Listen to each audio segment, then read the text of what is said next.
Bom dia, meus queridos. Estamos aqui mais uma vez para gravar um vídeo acerca da nossa aula à distância, versando sobre o livro A História da Riqueza do Homem, de Léo Huberman. Vamos hoje dedicar ao capítulo 11, as nossas explanações. Que faz um país rico? Só fazendo uma pequena retrospectiva do que a gente viu no capítulo 10, a gente falou sobretudo das mudanças estruturais em termos de força de trabalho, um contingente imenso que foi expulso do campo por conta dos cercamentos, da nova racionalidade, uma racionalidade agora que está deixando as amarras do sistema feudal, se aproximando da lógica capitalista da acumulação incessante. Então, esse contingente de trabalhadores que foram expulsos, na realidade, eles eram um excedente em termos de força de trabalho, agora vão caminhar para as cidades em busca de sobrevivência. Nas cidades, parte deste contingente vai poder ser absolvido na incipiente indústria que está a nascer. A indústria ainda, como a gente falou, a indústria nos moldes da manufatura, em que a habilidade do artesão ainda é fundamental para a produção. Ainda não surgiram as máquinas vão absorver essa importância do trabalhador. O trabalhador vai se quedar como um mero QI, um mero apêndice da máquina, mas isso só com a Revolução Industrial. Nós vamos aqui tratar hoje, então, dessas mudanças estruturais que, de fato, vão aí imprimir as últimas intervenções em termos de uma estrutura socioeconômica que vai deixar, de vez de ser feudal, para agora inaugurar aí a sua história em termos de modo de produção do capital ou capitalismo como queira. Nós falamos já na aula passada, mas o capítulo aqui vai nos recordar isso. O que faz um país rico? O que faz um país rico, pessoal? Ainda na Idade Média, mesmo nesse período de transição, era a acumulação de metais. Existia o mercantilismo, que era justamente uma lógica, não era um modo de produção, mas uma lógica, um conjunto de políticas econômicas, no sentido de quê? De os governos aí conseguirem acumular o maior número de metais preciosos possíveis. Ou via balança comercial favorável, aí tinha que incentivar agora as indústrias incipientes a produzirem cada vez mais, deixaram as amarras corporativas para trás, agora são as novas indústrias, a manufatureira, para produzir com escopo para exportação, para que houvesse divisas para o país, para que pudesse aí ter sempre uma balança comercial favorável. Uma balança comercial favorável significava o quê? Significava aí a acumulação de dinheiro, de metais preciosos. Se um homem rico é aquele que tem uma grande quantidade de metais preciosos guardada, entesourada, melhor dizendo, então o Estado também era, de forma análoga, o Estado rico era aquele que possuísse muito dinheiro em seus cofres. Era esse o pensamento econômico da época, a época do mercantilismo. Estamos aqui século XVI, século XVII, século XVIII já vai ter uma transformação, como a gente vai ver. Mas muito bem, era assim a lógica dos governos. Os governos se pautavam por conta dessas políticas econômicas com o fito de gerar o quê? Cada vez mais superávit em sua balança comercial. Ou, em caso de poucos países, conseguir, de fato, pegar direto das minas, uma quantidade absurda de metal precioso. Pois muito bem, foi o que aconteceu com a Espanha, mas gastou muito mal esse metal precioso que aqui roubou e assassinou, cometeu um verdadeiro genocídio, o genocídio das populações aqui nas Américas para conseguir esses tesouros dessas civilizações. Muito bem, meus amigos. Um grande livro que trata dessa parte da história, de como foi esse massacre dos espanhóis e também dos portugueses, aqui nas Américas, as veias abertas da América Latina. Não é isso, pessoal? Então, quem quiser ter acesso a esse conteúdo, pode aí, eu acho que não sei se tem na internet, mas é um livro muito barato, tem até naquelas aquelas tiragens mais baratinhas, que tem livro de bolso, tem a história desculpa pessoal, As Veias Abertas da América Latina, Eduardo Galeano, um grande escritor, aí, uruguaio, aqui, nosso vizinho. Pois muito bem, meus amigos, os governos aprovam leis que, no seu entender, na concepção de então, trariam riqueza e poder a toda a nação. Está na página 118 do nosso livro. Na página 119 aí tem: as teorias expressas e as leis baixadas foram classificadas pelos historiadores definidamente como sistema mercantil, como nós falamos. O mercantilismo não era um sistema no atual sentido da palavra, um sistema do modo de produção, né, pessoal? Mas antes, um número de teorias econômicas aplicadas pelo Estado em um momento ou outro, no esforço para conseguir riqueza e poder. Riqueza da Espanha, ouro e prata acumulado, né? Pois muito bem, acumulados, pois é nesse sentido, né? A riqueza era traduzida como acumulação de metal precioso. A posse de ouro e prata era a medida da riqueza de um país. Um país rico, tal como um homem rico, deve ser um país com muito dinheiro. Era lógico, uma lógica que faz todo sentido, uma racionalidade que faz todo sentido, mas que será superada por uma outra aí mentalidade econômica lá com Adam Smith e os fisiocratas, como a gente vai ver aqui, né? Joseph Harris, vantagens da utilização do ouro como equivalente geral de trocas, né? Ou seja, o ouro, ele assume essa condição de equivalente geral de trocas da moeda por uma série de motivos, né, pessoal? A gente já falou para vocês, é fácil de se dividir, né? É aceito por todos, tem a validade social garantida, né? Aceito entre as nações, fácil de transportar, né? Então tudo isso leva aos metais preciosos, sobretudo o ouro, a condição de equivalente geral das trocas nesse período aqui da Idade Média, né? Sobretudo quando a economia europeia vai ser oxigenada pelo comércio, pelas relações comerciais. No capítulo 1, para quem gostar dessa história toda, a mercadoria de O Capital, de Karl Marx, traz toda uma genealogia do dinheiro como operador das trocas. Uma bela passagem, né, do Capital lá de Karl Marx. Eu recomendo para quem quer ter mais aqui detalhes de como foi essa transformação do ouro em equivalente geral das trocas, né? Legislação para conter o ouro, né? Era o quê? Conter o ouro na nação. Era sobretudo aí imprimir uma série de leis que impusesse que o ouro e a prata não pudessem ser exportados, né? Ordena-se pela autoridade do parlamento que ninguém leve ou faça levar para fora deste reino de Gales qualquer forma de dinheiro e moedas de outros reinos, terras ou senhorias, nem bandejas, vasilhas, barras ou joias de ouro guarnecidas ou não, ou de prata, sem licença del rei, né? Página 120 do nosso livro, aqui expressa essa mentalidade mercantilista da época, né, pessoal? Pois muito bem, a importância da balança comercial favorável, os países que não possuem minas, então tem que ter aí a única forma, né, de alcançar, né, uma supremacia em termos de política econômica é manter uma balança comercial favorável. Como é que se faz isso? Através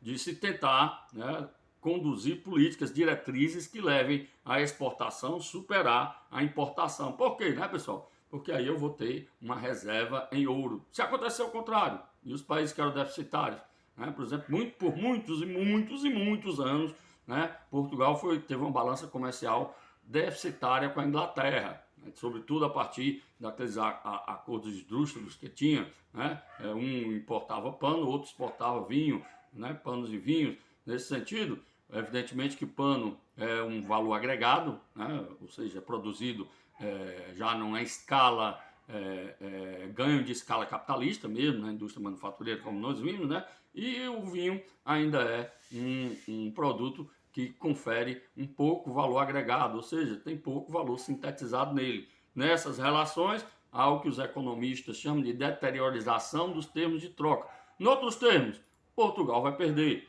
Se perdeu na balança comercial, tem que pagar a diferença. Paga a diferença como, gente? Ouro e prata, sobretudo ouro, né?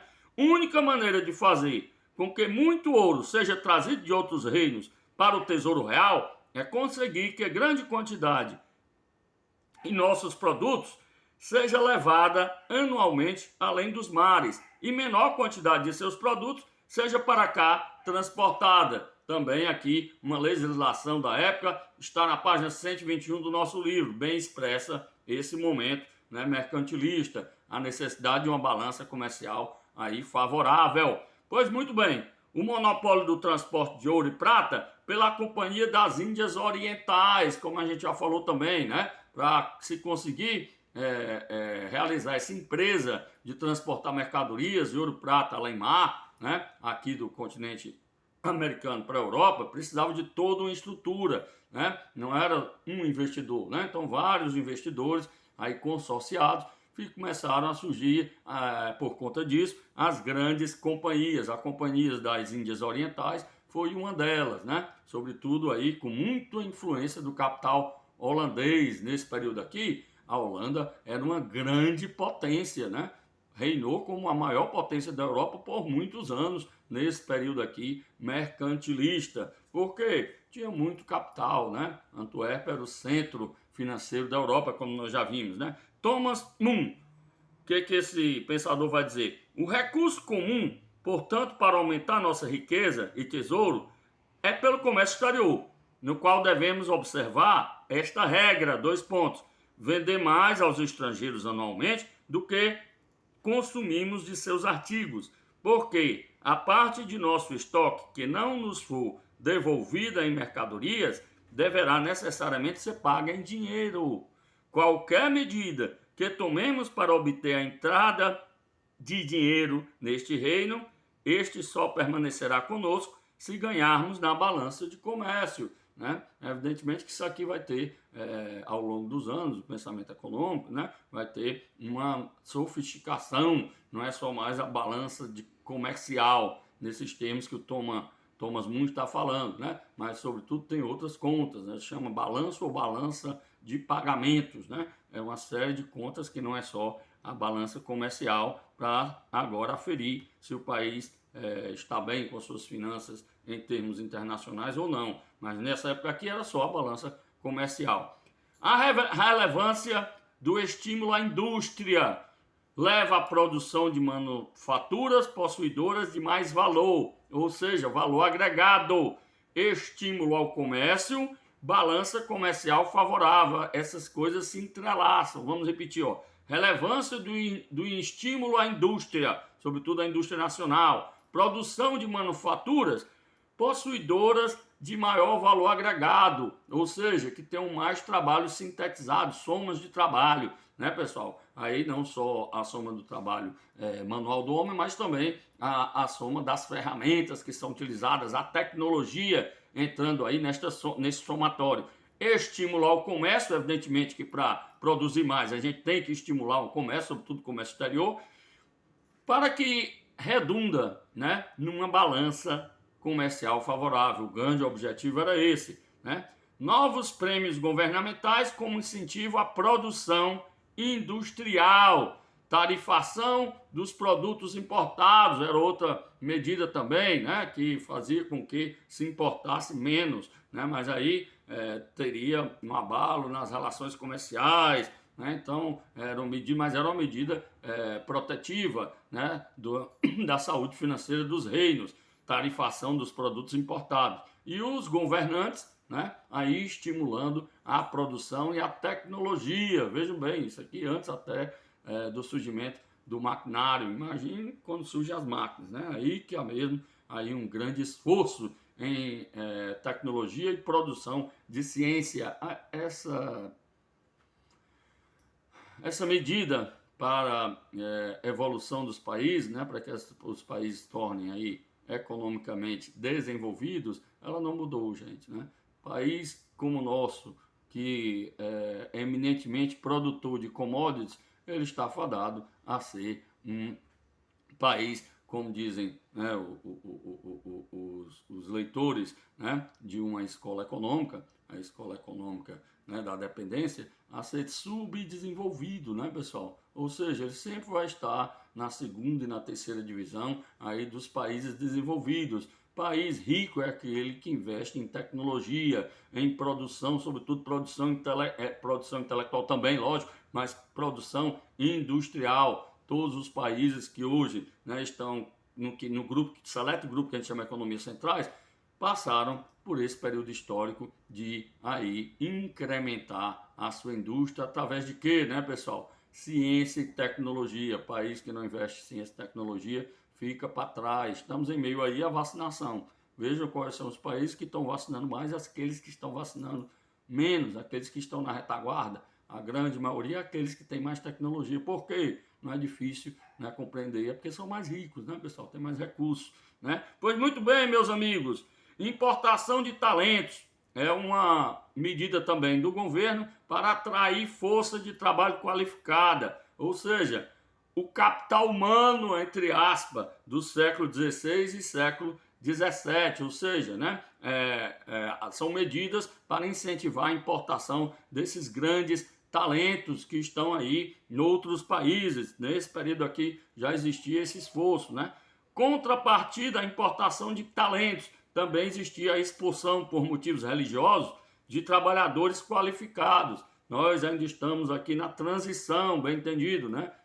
Do feudalismo para o capitalismo. A igreja ainda tem uma grande influência, apesar de estar perdendo aí continuamente espaço, sobretudo para as forças econômicas, né? Aí eu lembrei aqui da Guerra das Duas Rosas, está lá na nossa nota de aula, porque eu entendo que esse foi o grande momento, né, da Inglaterra, da grande transformação da Inglaterra aí numa grande nação. Na Guerra das Duas Rosas ainda é aí século XV, né? Mas aí vai desaguar, né? Henrique VII vai deixar como herdeiro Henrique VIII, né? O Henrique VIII foi responsável pela primeira reforma, a grande reforma, né, protestante da Inglaterra, não é isso? A grande reforma protestante da Inglaterra, que fez emergir toda uma nova estrutura em termos de poder político, né? Que vai gerar também guerras sucessivas durante mais de 50 anos, mas que depois vai redundar na guerra da Revolução Gloriosa, né? 1659, né, pessoal? Pois muito bem, e nesse período aí a Inglaterra ela vai se constituir uma grande potência, né? Por conta de que vai ter uma monarquia constitucional que vai incentivar aí a produção em massa de manufaturas. Henrique VIII, ele começou esse período, né, de grande transformação, mas ele foi um verdadeiro desastre em termos aí econômicos, né? Se a gente for ver a história direitinho da sua vida, uma vida bem conturbada, né, pessoal? Ele que fez a reforma anglicana, era uma espécie de intelectual, mas que na realidade tinha dois motivos, né? Um era querer casar várias vezes, ele casou 7 ou 8 vezes, não lembro ao certo, mas foram várias vezes, e a Igreja Católica não permitia, né, esse tipo de ação, esse tipo de comportamento. Mas ele o fez, e o outro motivo foi o motivo econômico, né? Ele confiscou todas as riquezas da Inglaterra, deixou de pagar também ao Papa, né, a Roma, os impostos devidos. Isso aí fez com que tivesse uma oxigenação lá nos cofres da Inglaterra, mas muito mal utilizada pelo senhor Henrique VIII, né? É um rei que a gente pode inscrevê-lo do ponto de vista da irracionalidade econômica deste período. Mas aí fez surgir aí novas transformações na Inglaterra, né? Então vários, no período, por exemplo, dele, né, das guerras que ele fez, das perseguições, vários talentos na Inglaterra foram expulsos ou foram mortos. Foram 72 mil decapitações, mortes que esse rei operou, né? Ninguém fala disso, né? Só fala mais aqui do nazismo, né? De quantas mortes o Estado fez, mas nessa época era uma coisa também pavorosa. Pois muito bem, né? Aí houve essa expulsão por motivos religiosos de vários contingentes, né? De segmentos sociais. Sobretudo o que, né, pessoal? Aí os que ainda eram aqui muito perseguidos, os judeus, né? Parte desses judeus, interessante o livro do Lira Neto, o último que saiu, né? Que vai contar essa história. Justamente os judeus que foram expulsos da Europa, chegaram aqui em Pernambuco, né, na costa de Pernambuco, não conseguiram desenvolver suas atividades, né? Tem uma minúcia de detalhes que eu ainda não li o livro, mas o fim da história é que eles vão fundar a ilha de Manhattan, né? E era uma mão de obra super qualificada, né? Tá aí a riqueza de Manhattan, né? Aí a conferir lá no livro do Lira Neto. O pessoal já está estendendo um pouco, já está entrando no minuto 20º da nossa aula, para não ficar cansativo, a gente vai, é um capítulo longo, a gente vai aí fazer uma outra aula sobre esse capítulo, tá, pessoal? Então a gente encerra por aqui, um abraço a todos, bom final de semana, já está próximo aí, tchau, até mais.